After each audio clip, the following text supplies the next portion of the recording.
காசாவிலே அடுத்து என்ன நடக்கப் போகிறது என்பது ஊகிக்க முடியாத ஒரு இக்கட்டான பலவீனமான ஒரு நிலையாக மாறியிருப்பதை நாம் அத்தனை பேரும் உணர முடிகிறது. ஜெருசலம் உள்ளிட்ட ஆக்கிரமிக்கப்பட்ட அனைத்து பகுதிகளில் இருந்துமே அவர்கள் வெளியேற்றப்பட வேண்டும் என்கிற கோரிக்கைகளையும் நேற்றைய தினம் இடம்பெற்ற அரபு இஸ்லாமிய நாடுகளுடைய OIC ஆர்கனைசேஷன் ஆஃப் இஸ்லாமிக் கான்ஃபரன்ஸினுடைய தீர்மானமாக இன்றைக்கு வெளியாகி இருப்பதை நம்ம பார்க்க முடியும்.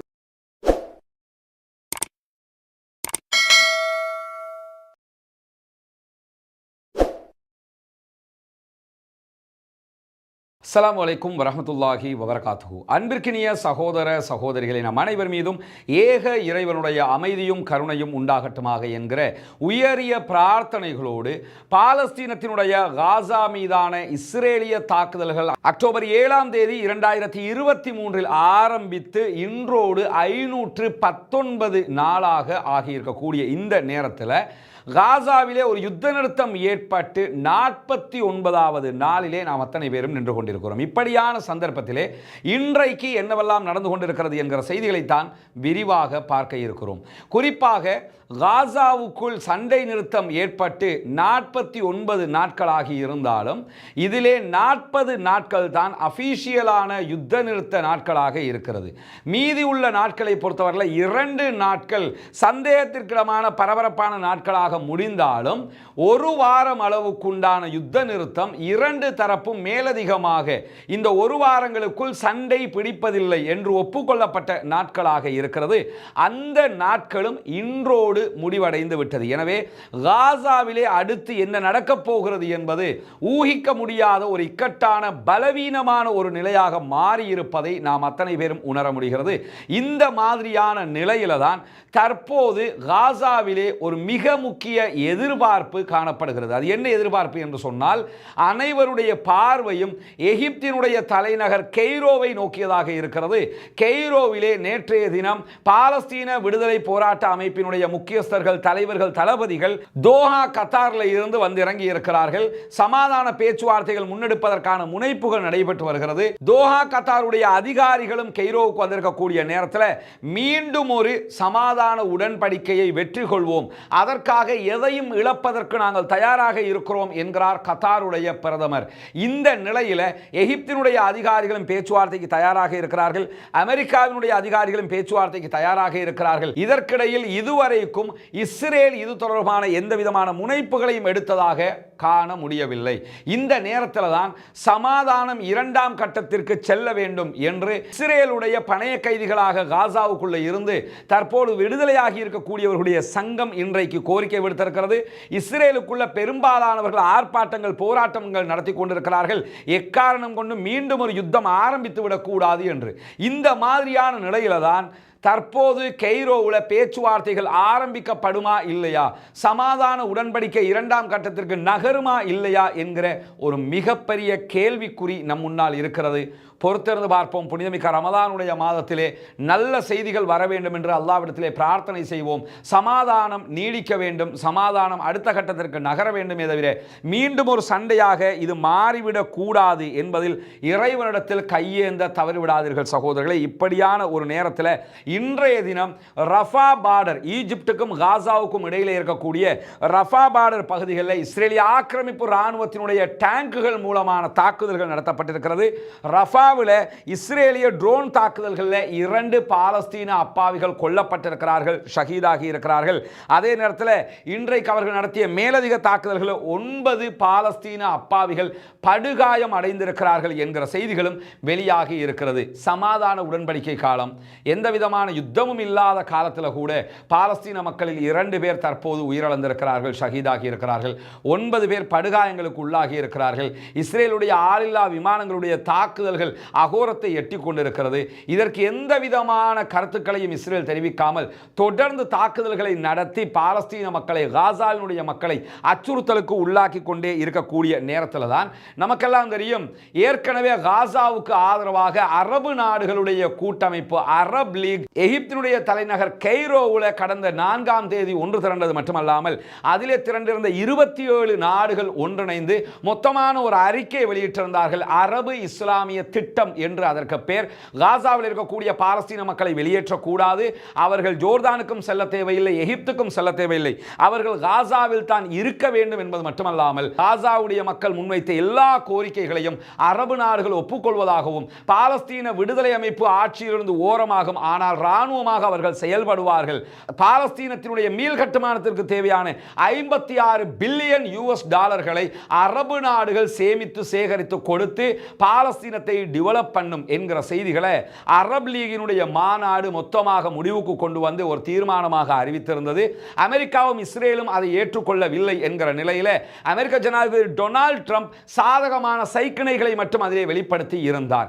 இந்த மாதிரியான நேரத்தில் தான் நேற்றைய தினம் சவுதி அரேபியாவுடைய ஜித்தா மாநகரத்திலே அரபு நாடுகளுடைய கூட்டமைப்பு, அரபு லீகினுடைய 27 நாடுகள் மட்டுமல்லாமல் OIC என்கிற ஆர்கனைசேஷன் ஆஃப் இஸ்லாமிக் கான்ஃபரன்ஸினுடைய 57 அரபு இஸ்லாமிய நாடுகளும் ஒன்றிணைந்திருந்தார்கள். அந்த நாடுகளுடைய வெளிவிவகார அமைச்சர்கள் கலந்து கொண்ட குறித்த கூட்டத்தில் அரபு இஸ்லாமிய திட்டம் என்கிற பெயரில் எகிப்தினால் முன்வைக்கப்பட்டிருக்கக்கூடிய காசாவினுடைய மீள் கட்டுமான திட்டத்திற்கு ஒட்டுமொத்த அனுமதியை அரபு நாடுகள் மொத்தமாக கொடுத்திருக்கிறார்கள். 56 பில்லியனை சேமிப்போம், சேகரிப்போம், அது மட்டுமல்லாமல் காசாவை மீண்டும் கட்டியெழுப்புவோம், காசாவில் இருக்கக்கூடிய எந்த ஒரு மக்களும் காசாவை விட்டு வெளியேறக்கூடாது, அது அவர்களுடைய பூமி, பாலஸ்தீனம் தனி நாடாக அங்கீகரிக்கப்பட வேண்டும், அதற்குரிய அனைத்து முயற்சிகளையும் OICA களமிறங்கி மேற்கொள்ளும் என்கிற அற்புதமான தீர்மானங்கள் எல்லாம் நேற்றைய தினம் ஏற்படுத்தப்பட்டிருக்கிறது. மனிதாபிமான உதவிகள் காசாவுக்குள் உடனடியாக அனுமதிக்கப்பட வேண்டும், காசாவினுடைய எல்லைகளில் இருந்து இஸ்ரேலிய ஆக்கிரமிப்பு ராணுவம் உடனடியாக வெளியேற வேண்டும், ஜெருசலம் உள்ளிட்ட ஆக்கிரமிக்கப்பட்ட அனைத்து பகுதிகளில் இருந்துமே அவர்கள் வெளியேற்றப்பட வேண்டும் என்கிற கோரிக்கைகளையும் நேற்றைய தினம் இடம்பெற்ற அரபு இஸ்லாமிய நாடுகளுடைய OIC ஆர்கனைசேஷன் ஆஃப் இஸ்லாமிக் கான்ஃபரன்ஸினுடைய தீர்மானமாக இன்றைக்கு வெளியாகி இருப்பதை நம்ம பார்க்க முடியும். உண்மையிலேயே அரபு நாடுகளுடைய இந்த அப்ரோச்ங்கிறது ரொம்ப அருமையானதாக இருக்கிறது. குறிப்பாக ஈஜிப்டினுடைய நிலைப்பாடுகள் ரொம்ப சூப்பராகவே இருக்கக்கூடிய நேரத்தில் அரபு இஸ்லாமிய நாடுகளுடைய இந்த நிலைப்பாடுகளை பாலஸ்தீன விடுதலை அமைப்பும் பாலஸ்தீன மக்களும் அங்கீகரிக்கிறார்கள், ஆதரிக்கிறார்கள் என்கிற செய்திகளும் இன்றைக்கு வெளியாகி இருக்கிறது. அதே நேரத்தில் அரபு இஸ்லாமிய நாடுகளுடைய OIC-னுடைய ஒட்டுமொத்த தீர்மானத்தை நாங்கள் ஆதரிக்கிறோம் என்று சொல்லி இன்றைக்கு மீண்டும் காசா தொடர்பான மறுசீரமைப்பு திட்டம் தொடர்பான அறிவித்தலை வெளியிட்டிருக்கக்கூடிய பிரான்ஸ், ஜெர்மன், இத்தாலி, பிரிட்டன் ஆகிய ஐரோப்பிய நாடுகள் ஒட்டுமொத்தமாக அங்கீகாரத்தை வழங்கியிருக்கிறார்கள். ஐரோப்பிய நாடுகளுடைய அங்கீகாரம் அரபு நாடுகளுக்கு கிடைத்திருக்கிறது. காசாவை மீள்கட்டுமானம் செய்ய வேண்டும் தவிர அங்கிருக்கக்கூடிய ஒரு நபர் கூட காசாவை விட்டு வெளியேற்றப்படக்கூடாது என்று அரபு நாடுகள் சொன்னதை ஐரோப்பிய நாடுகளும் ஒப்புக்கொண்டிருக்கிறது. ஆல்ரெடி சீனாவும் அதை ஆதரித்திருக்கிறது, ஆல்ரெடி ரஷ்யாவும் அதை ஆதரித்திருக்கிற போது உலகத்திலேயே ஒரு பக்கமாக அனைத்து நாடுகளும், ஒரே பக்கமாக அமெரிக்காவும் இஸ்ரேலும் என்று 2 பக்கங்கள் தான் இதிலே இருக்கிறது. அமெரிக்காவும் இஸ்ரேலும் காசாவில் இருக்கக்கூடிய மக்கள் வெளியேற்றப்பட வேண்டும், காசாவை நாங்கள் ஒரு டூரிஸ்ட் பிளேஸாக மாற்றுவோம் என்று சொல்லிக் கொண்டிருக்கக்கூடிய நேரத்தில் அதை ஏற்றுக்கொள்ள முடியாது என்று சொல்லி ரஷ்யா, சீனா உள்ளிட்ட நாடுகள் மட்டுமல்லாமல் அமெரிக்காவோடு தோளுக்கு தோள் நின்ற பிரான்ஸ், ஜெர்மன், அதே போன்று இத்தாலியாக இருக்கலாம், பிரித்தானியாவாக இருக்கலாம், அனைத்து நாடுகளும் அரபு நாடுகள் பக்கம் வந்திருக்கின்றன. உண்மையிலேயே மகிழ்ச்சிக்குரிய, வரவேற்புக்குரிய ஒரு செயல்பாடாக இந்த செயல்பாடுகள் மாறியிருப்பது மட்டுமல்லாமல் காசாவை புனர்நிர்மாணம் செய்வதற்கு தேவைப்பட்ட 56 பில்லியன் டாலர்கள் பகுதிகளை ஐரோப்பிய நாடுகளும் அரபு நாடுகளோடு பகிர்ந்து கொள்ளும், காசாவுக்காக வழங்கும் என்கிற செய்திகளும் இன்றைக்கு வெளியிடப்பட்டிருக்கிறது. மாஷா அல்லாஹ், அல்ஹம்துலில்லாஹ். ரமதானுடைய காலத்திலே மிக மகிழ்ச்சியான ஒரு செய்தியாக இந்த செய்திகள் வந்து கொண்டிருக்கக்கூடிய நேரத்தில் கொலம்பியாவினுடைய பல்கலைக்கழகத்திற்கு இதுவரைக்கும் அமெரிக்காவினுடைய மத்திய அரசாங்கம் வழங்கி வந்த 400 மில்லியன் டாலர்கள் வருடாந்த நிதியை இடைநிறுத்துவதாக இன்றைக்கு டொனால்ட் ட்ரம்ப் அறிவித்திருக்கிறார். எதற்காக கொலம்பியாவினுடைய யூனிவர்சிட்டிக்கான நிதி அவர் நிறுத்தணும், அதுக்கும் காசாவுக்கு என்ன சம்பந்தம் நம்ம யோசிச்சோம்னா, அமெரிக்காவில் பாலஸ்தீனத்திற்கு ஆதரவாக நடைபெற்று வருகிற மாணவர் ஆர்ப்பாட்டங்கள் அனைத்துக்குமே அடிப்படையாக இருப்பது கொலம்பியா யூனிவர்சிட்டி. கொலம்பியா யூனிவர்சிட்டியினுடைய ஒரு கட்டிடத்திற்கு தான் மிக தெளிவாக அவங்க என்ன செஞ்சாங்கன்னா, போராட்டக்காரர்கள் அத்தனை பேரும் ஹிந்து பில்டிங் என்று சொல்லி பேரே வச்சிருந்தாங்க. காசாவில் கொல்லப்பட்ட சிறுமி ஹிந்துடைய பெயரை பயன்படுத்தி அந்த பெயரெல்லாம் முன்வைக்கப்பட்டிருந்தது. கொலம்பியா பல்கலைக்கழகத்தில் கல்வி கற்று வந்த வெளிநாட்டு மாணவர்கள் 4 பேருடைய விசாக்களை ரத்து செய்திருக்கிறது அமெரிக்காவினுடைய டொனால்ட் ட்ரம்பினுடைய அரசாங்கம் என்கிற நிலையில தான் இதற்கு பிறகு இந்த ஆண்டுக்கான கொலம்பியா பல்கலைக்கழகத்திற்கான 400 மில்லியன் அமெரிக்க டாலர்களை இடைநிறுத்துவதாக அறிவித்திருக்கிறார்கள். இது ஒரு நியாயமற்றது என்று அமெரிக்காவில் இருக்கக்கூடிய பல மனித உரிமைகள் அமைப்புகள் அவர்கள் பேசினாலும் டொனால்ட் ட்ரம்ப் செய்கிற வேலையெல்லாம் நம்ம பார்த்தோம்னா ஒற்றை பகுதியான வேலையாக நமக்கு தெரியும். காசாவுக்கு ஆதரவாக யார் நின்றாலும் அவர்களுடைய பொருளாதாரத்தை முடக்கம் செய்வார். அவர்களை சாப்பிட வழியில்லாதவர்களாக ஆக்கினால் அடிவணிந்து வந்து விடுவார்கள் என்று நினைக்கிறார். அந்த அடிப்படையில் கொலம்பியா யூனிவர்சிட்டிக்கான இந்த தடையையும் அவர் கொண்டு வந்திருப்பது மட்டுமல்லாமல், காசாவை நம்ம எடுத்துக்கிட்டோம்னா இஸ்ரேல் என்ன பண்றாங்க, 6 நாட்களாக உணவுகள் இல்லாமல் காசாவினுடைய அப்பாவிகள் உண்ண வழி இல்லாமல் இருக்கிறார்கள், குடிப்பதற்கு தண்ணீர் இல்லாமல் இருக்கிறார்கள், எடுப்பதற்கு மருந்துகள் இல்லாமல் இருக்கிறார்கள். 6 நாட்களாக இந்த தடைகள் காசாவுக்குள் இருக்கக்கூடிய நேரத்தில் தான் தற்போது கொலம்பியா யூனிவர்சிட்டிக்கான தடையை அமெரிக்க ஜனாதிபதி டொனால்ட் ட்ரம்ப் கொண்டு வந்திருக்கிறார். மொத்தத்தில் என்னன்னா, நாங்க சொல்றதை கேட்கலனா உங்களுக்கு சாப்பிடுறதுக்கு உணவு கிடைக்காது, குடிப்பதற்கு தண்ணீர் கிடைக்காது, எடுப்பதற்கு மருந்துகள் கிடைக்காது என்பதில் உறுதியாக இருக்கிறது அமெரிக்கா. என்ன முயற்சி அவங்க பண்ணினாலும் பாலஸ்தீன மக்களுடைய மன உறுதி, ஈமானிய உறுதிக்கு முன்பதாக இதுவெல்லாம் துச்சமென தீர்ந்து போய்விடும் என்பதையும் நாம் இந்த இடத்திலே அவதானிக்க முடிகிறது. இந்த மாதிரியான நேரத்தில் தான் மீண்டும் களத்திற்கு வந்திருக்கிறது ஏமனுடைய ஹூதிகளுடைய படைப்பிரிவு. கொஞ்ச நாட்களாக ஹூதிகள் பற்றிய எந்த செய்தியுமே இல்லாமல் இருந்ததை நம்ம பார்த்துருப்போம். அவங்க எந்த விதமான கருத்துக்களையும் வெளியிடாமல் அவங்க உண்டு, அவங்களுடைய பாடு உண்டுன்னு போய்கிட்டு இருந்தாங்க. ஆனால் இன்னைக்கு ஹூதிகளுடைய கருத்துக்களை வெளியிட்டிருக்கக்கூடிய ஹூதி படைப்பிரிவினுடைய ஊடக பேச்சாளர் யஹ்யா சாரி அவர்கள் இஸ்ரேலுக்கு மிக தெளிவான ஒரு எச்சரிக்கையை விடுத்திருக்கிறார். 4 நாட்கள் கெடு வழங்கி இருக்கிறது ஹூதிகள் படைப்பிரிவு. 4 நாட்களுக்குள்ளாக 6 நாட்களாக காசா முற்றுகையிடப்பட்டிருக்கிறது. காசாவுக்குள் உணவு, தண்ணீர், மருந்துகள் அனுப்பப்படாமல் இஸ்ரேல் தடை செய்திருக்கிறது. இன்னும் 4 நாட்களுக்குள்ளாக இந்த தடைகளை நீக்கி அவர்களுக்கு தேவையான உணவு தண்ணீரை வழங்காவிட்டால் இஸ்ரேலை நோக்கி தாக்குதல் நடத்துவதாகவும், செங்கடலிலே வரக்கூடிய அமெரிக்க இஸ்ரேலிய கப்பல்கள் மீது தாக்குதல் நடத்துவதாகவும் இன்றைக்கு அதிரடியாக அறிவித்திருக்கிறார்கள் ஹூதிகளுடைய படைப்பிரிவு. பொதுவாகவே இஸ்ரேலும் அமெரிக்காவும் தான் இந்த த்ரெட்னெல்லாம் பண்ணிக்கிட்டு இருப்பாங்க. எங்களுக்கு நாங்கள் சொல்றதை கேட்கலன்னா காசாவை நரகமாக்குவோம் அப்படின்னு சொல்லி டொனால்ட் ட்ரம்ப் சொல்லுவார். இன்னைக்கு டொனால்ட் ட்ரம்ப்புக்கே செக் வைக்கிற மாதிரி என்ன பண்ணிட்டாங்கன்னா, ஹூதிகளுடைய படைப்பிரிவு மிக தெளிவான பதிலடியை கொடுத்திருக்கிறார்கள்.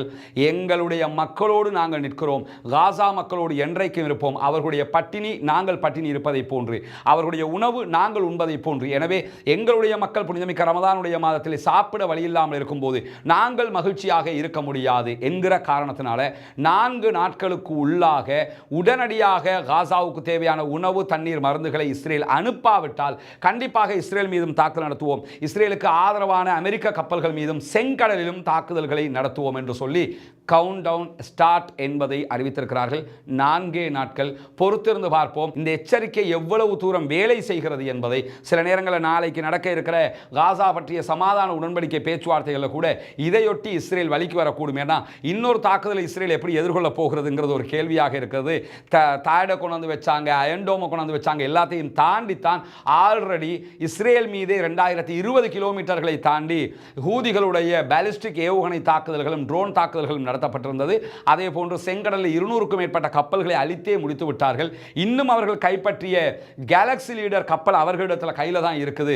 இந்த நிலையில் இஸ்ரேல் தான் முடிவெடுக்க வேண்டும் என்கிற ஒரு நிலைப்பாடு வந்திருக்கிறது. உண்மையிலேயே இந்த அறிவிப்பில் ஒரு அறிவுபூர்வமான பகுதியை நம்ம பார்க்க முடியும். இப்படியான ஒரு எச்சரிக்கை கூட இஸ்ரேலை ஒரு வழிக்கு யோசிப்பதற்கான வழி செய்யும் என்பதை பொறுத்திருந்து பார்ப்போம் என்ன நடக்கிறது என்பதை. இந்த நிலையில தான் ஒரே ஒரு வேளை நோன்பு பிடிப்பதற்கு கூட உணவில்லாமல் கஷ்டப்படுகிற சகோதரர்கள் நிறைய பேர் இருக்கிறார்கள். நோன்பு நெருங்குகிற போதே எங்களை ஏதாவது இடத்துல சேர்த்துக்கிறங்க, எங்களை மறந்துடாதீங்க, எங்களுக்கான உதவிகளை செய்ய முடியுமா என்று வெளிப்படையாக கோரிக்கை வைக்கக்கூடிய பல சகோதரர்களை நம்ம பார்க்கிறோம். பொருளாதாரத்தில் அவர்கள் அப்படியான ஒரு நிலையில் இருக்கிறதுனால தான் கேட்கிறாங்களே தவிர அவர்களுக்கு கேட்க வேண்டும் என்கிற எந்த ஒரு ஆசையும் கிடையாது. எனவே அந்த மக்களுக்கு தேடி சென்று உதவ வேண்டிய கடமை நமக்கெல்லாம் இருக்கிறது.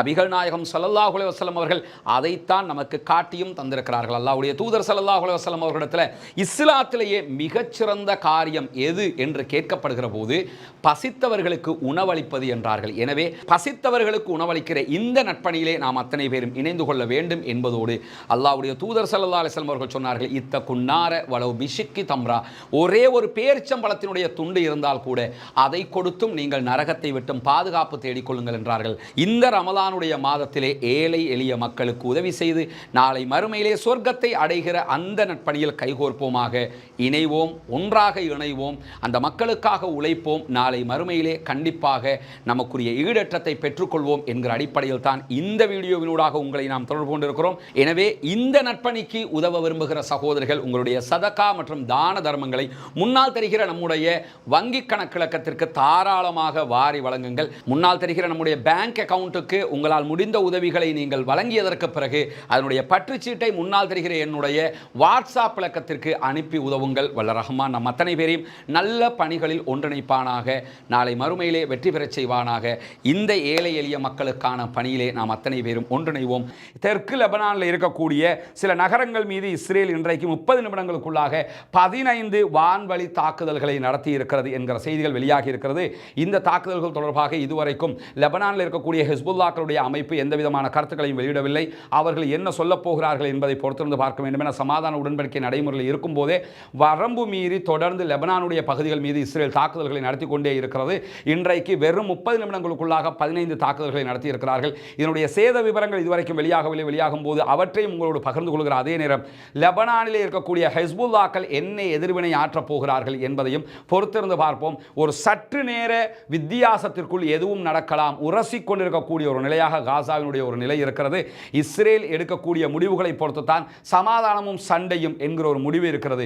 இஸ்ரேல் தவறான ஒரு முடிவு எடுக்கும் பட்சத்தில் ஹிஸ்புல்லாக்களும் களத்திற்கு வந்து ஹூதிகளும் களத்திற்கு வரும்போது மீண்டும் ஒரு யுத்தமாக அது மாறிவிடும். யுத்தங்கள் தவிர்க்கப்பட வேண்டும். பாவிகளுடைய உயிர்கள் பாதுகாக்கப்பட வேண்டும்.